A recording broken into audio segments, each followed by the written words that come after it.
നമസ്കാരം. ചിങ്ങമാസം, പുതിയ നൂറ്റാണ്ട്, പുതിയ ചിന്തകൾ, പുതിയ വെല്ലുവിളികൾ, പുതിയ സാഹചര്യങ്ങൾ, എല്ലാം പുതുമയാണ്.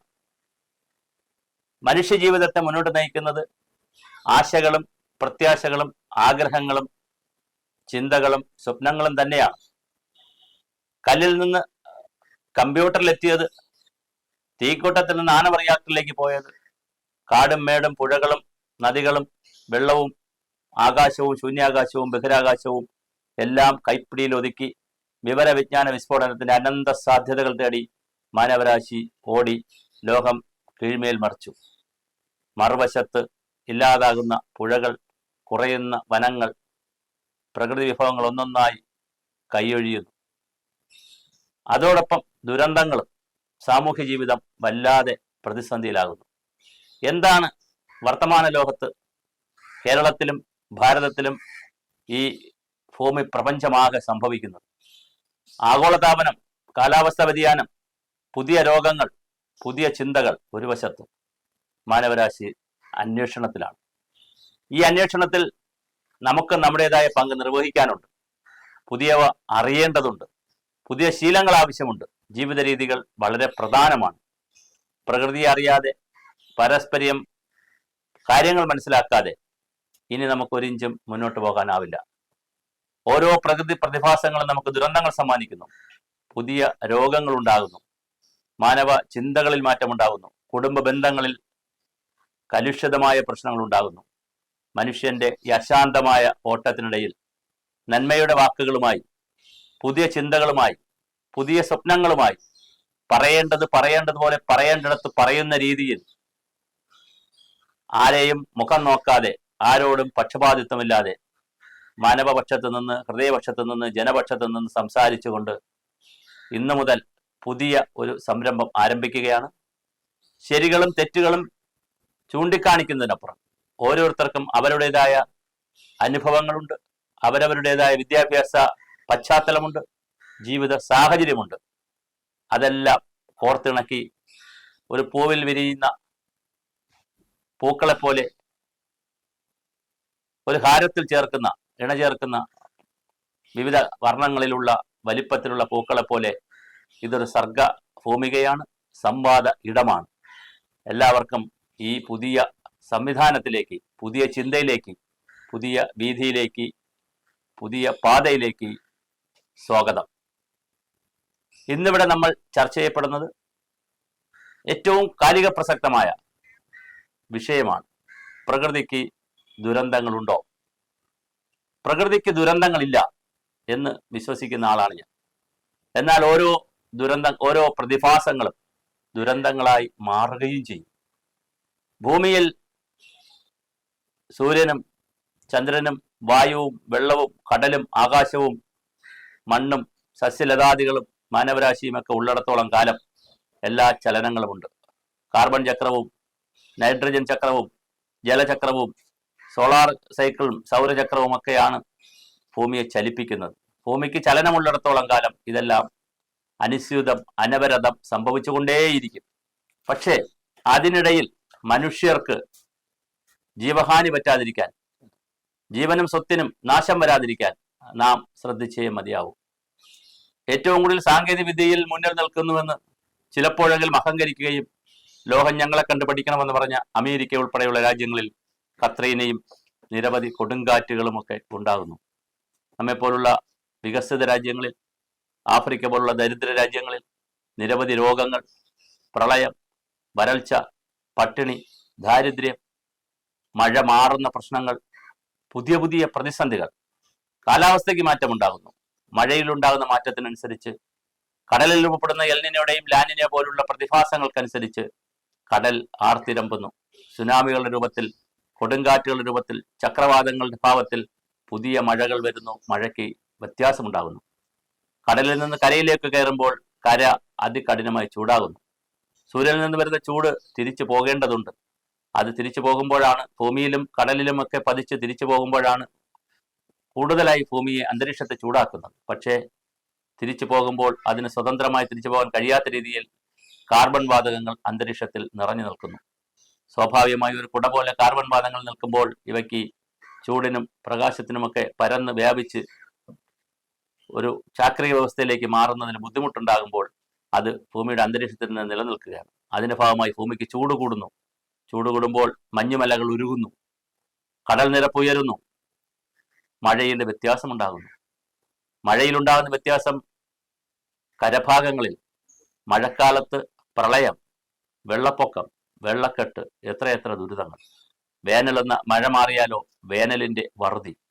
ഒരു വശത്ത് വരൾച്ച, മറുവശത്ത് വെള്ളപ്പൊക്കം, ഇങ്ങനെ അല്ലെങ്കിൽ പ്രളയം, ഇങ്ങനെയായി മാറിക്കൊണ്ടിരിക്കുകയാണ്. ഇങ്ങനെ വരൾച്ചയും വെള്ളപ്പൊക്കവും തുടർച്ചയായി വന്നാൽ അത് മരുഭൂമിവൽക്കരണത്തിലേക്ക് പോകും എന്നും ശാസ്ത്രം നമ്മെ ഓർമ്മിപ്പിക്കുന്നു. തീർച്ചയായും മാനവരാശിക്ക്, മനുഷ്യർക്ക് ഒരുപാട് കാര്യങ്ങൾ ചെയ്യുവാനുണ്ട്. 19-ാം നൂറ്റാണ്ട് നമ്മോട് പറയുന്നത് മനുഷ്യന്റെ പ്രവർത്തികൾ കൂടി കൊണ്ട് ഭൂമിക്ക് ചൂട് കൂടുകയാണ്. അങ്ങനെ ചൂട് കൂടുമ്പോൾ അത് എങ്ങനെയാണത് കുറയ്ക്കുക? അന്തരീക്ഷത്തിലെ കാർബണിന്റെ അളവ് നമുക്ക് നിയന്ത്രിക്കാൻ കഴിയണം. നമ്മുടെ ഓരോ പ്രവൃത്തിയും നാം ഏറ്റെടുക്കുന്ന ചെറിയ കാര്യങ്ങൾ മുതൽ, നമ്മുടെ ജീവിതത്തിൽ നമ്മുടെ ഉച്ഛ്വാസവായു മുതൽ നമ്മുടെ ജീവിതത്തിലെ ഓരോ പ്രവൃത്തികളും, അത് വ്യക്തി എന്നുള്ള നിലയിലായാലും സമൂഹമായാലും കുടുംബമായാലും രാജ്യങ്ങളായാലും ആരായാലും അവരവരുടെ ഓരോ പ്രവൃത്തിയും തീർച്ചയായും ഈ പ്രപഞ്ചത്തെ, ഈ ഭൂമിയെ കൂടുതൽ പരിതാപകരമാക്കുന്നുണ്ട്, ചൂടാക്കുന്നുണ്ട്. ഇതിന്റെ എല്ലാ പ്രകൃതി വിഭവങ്ങളെയും കീഴ്മേൽ മറിക്കുന്നുണ്ട്. ഇവിടെ എന്താണ് നമുക്ക് ചെയ്യാനുണ്ടാവുക? തീർച്ചയായും മനുഷ്യപ്രേരിതമായ കാലാവസ്ഥാ മാറ്റം, ആഗോളതാപനം ഉണ്ടാവുന്നതിനെ ട്രിഗർ ചെയ്യുന്ന അല്ലെങ്കിൽ അതിനെ വർദ്ധിപ്പിക്കുന്ന പ്രവർത്തനങ്ങൾ. 1700കളുടെ അവസാനം ആവിയന്ത്രം കണ്ടുപിടിക്കുന്നതോടുകൂടിയാണ് ഭൂമിയിൽ ചൂട് കൂടാൻ തുടങ്ങിയത്. കൽക്കരിയുടെ വ്യാപകമായ ഉപയോഗത്തെ തുടർന്ന് പെട്രോൾ ഉൽപ്പന്നങ്ങൾ, ഫോസിൽ ഇന്ധനങ്ങളുടെ ഉപയോഗം, ഇങ്ങോട്ട് വരുമ്പോൾ വ്യവസായ വിപ്ലവം തുടങ്ങി ഇലക്ട്രോണിക് വിപ്ലവം വന്നു. സിമന്റിന്റെ കണ്ടുപിടുത്തം. ആഗോളതാപനത്തെ ഏറ്റവും കൂടുതൽ സഹായിക്കുന്ന, 5% വരെ നേരിട്ട് സഹായിക്കുന്ന വസ്തുവാണ് സിമന്റ്. അതുപോലെ തന്നെ മാലിന്യ സംസ്കരണത്തിലെ അപാകതകൾ, വ്യാപകമായ വനം നശിപ്പിക്കൽ തുടങ്ങി ഇങ്ങോട്ട് വരുമ്പോൾ മാനവരാശി ശാസ്ത്ര സാങ്കേതിക വിദ്യകൾ കൊണ്ട് വികസനത്തിന്റെ തേരോട്ടം നടത്തുമ്പോൾ മറുവശത്ത് ഞാൻ നേരത്തെ സൂചിപ്പിച്ചതുപോലെ പ്രകൃതി വിഭവങ്ങൾ ഒന്നൊന്നായി കുറഞ്ഞു വരികയാണ്. ഇന്നിപ്പോൾ ലോകം മാറി ചിന്തിച്ചു തുടങ്ങിയിട്ടുണ്ട്. ചെറുതാണ് സുന്ദരം, പ്രകൃതിയിലേക്ക് മടങ്ങുക, പ്രകൃതിയെ കൂടി മനസ്സിലാക്കുക എന്നുള്ള നിലയിൽ ലോകം ചർച്ച തുടങ്ങിയിട്ടുണ്ട്.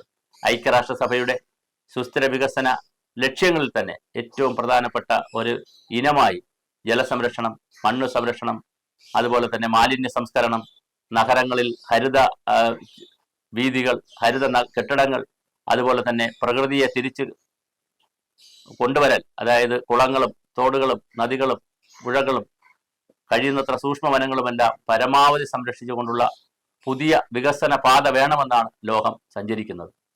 1962 റേച്ചൽ കഴ്സൺ എഴുതിയ സൈലന്റ് സ്പ്രിംഗ് എന്ന പുസ്തകത്തോടു കൂടിയാണ് പുതിയ ചിന്ത ലോകത്തിനുണ്ടായത്. ഇവിടെ കിളികൾ പറക്കുന്നില്ല, വസന്തം നിലച്ചു എന്ന് എഴുതിയ റേച്ചൽ കഴ്സൺ അങ്ങനെ തന്നെ പറഞ്ഞപ്പോൾ അതിനെ തുടർന്ന് അമേരിക്കയിൽ വലിയ ചലനമുണ്ടായി. ലോകത്തിലാകെ പുസ്തകം ചർച്ച ചെയ്യപ്പെട്ടു. അമേരിക്കൻ ഗവൺമെന്റ് DDT അടക്കം നിരോധിക്കുന്നതിലേക്കാണ് ആ പുസ്തകത്തിന്റെ ചർച്ച നീണ്ടുപോയത്.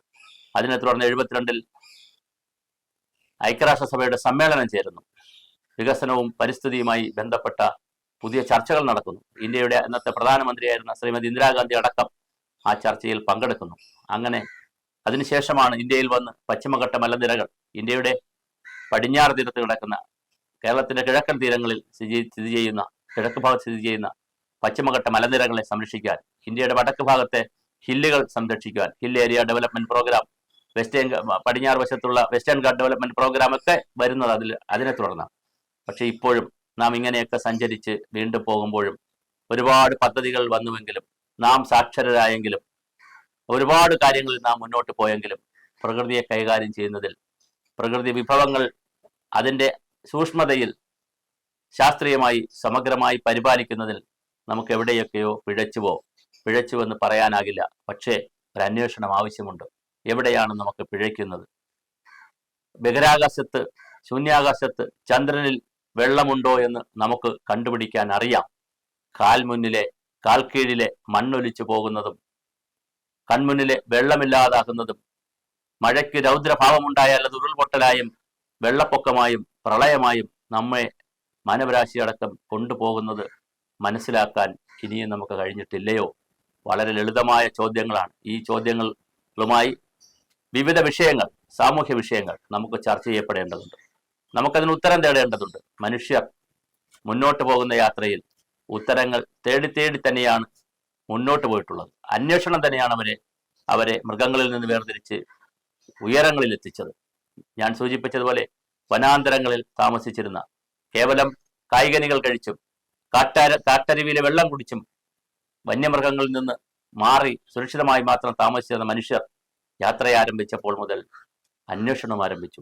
അവർ സഞ്ചാരികളായത് മുതൽ മാനവ ചരിത്രത്തിന്റെ, പരിസ്ഥിതി സംരക്ഷണത്തിന്റെ, പ്രകൃതി നിരീക്ഷണത്തിന്റെ പുതിയ യുഗങ്ങൾ ആരംഭിച്ചു. തീർച്ചയായും അവിടെ നിന്ന് സഞ്ചാരം തുടങ്ങിയ മനുഷ്യർ കാടുകളിൽ നിന്ന് നാടുകളിലേക്കും നദീതീരങ്ങളിലും എത്തി സംസ്കാരങ്ങൾ രൂപപ്പെടുത്തി ഒരുപാട് കാര്യങ്ങൾ ചെയ്തു വച്ചു.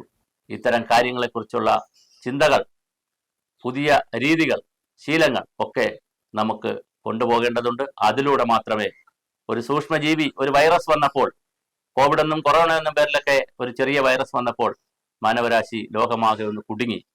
എത്രയെത്ര പനികൾ, എത്രയെത്ര രൂപത്തിൽ, ഭാവത്തിൽ, എന്തെല്ലാം പ്രകൃതി പ്രതിഭാസങ്ങൾ ദുരന്തങ്ങളായി മാറുന്നു. തീർച്ചയായും നമുക്ക് പുതിയ ലോകത്തെക്കുറിച്ച്, പുതിയ മാനവരാകുന്നതിനെക്കുറിച്ച് പുതിയ ചിന്തകൾ, പുതിയ ശീലങ്ങൾ തേടേണ്ടത് കാലത്തിന്റെ ആവശ്യമാണ്. വരാനിരിക്കുന്ന തലമുറകളുടെ, അത് മറ്റാരുമല്ല, നമ്മളുടെ മക്കൾ, ചെറുമക്കൾ, കുഞ്ഞുമക്കൾ, പേരക്കിടാങ്ങൾ, അവർക്കും ഒരിറ്റു വായുവും, ഒരു കണം വായുവും, ഒരിറ്റു വെള്ളവും, ഒരു തുള്ളി വെള്ളവും, ഒരു പിന്നെ ഓരോ മില്ലിമീറ്റർ അല്ലെങ്കിൽ ഒരു കണം അല്ലെങ്കിൽ ഒരു ചെറിയ ഭാഗം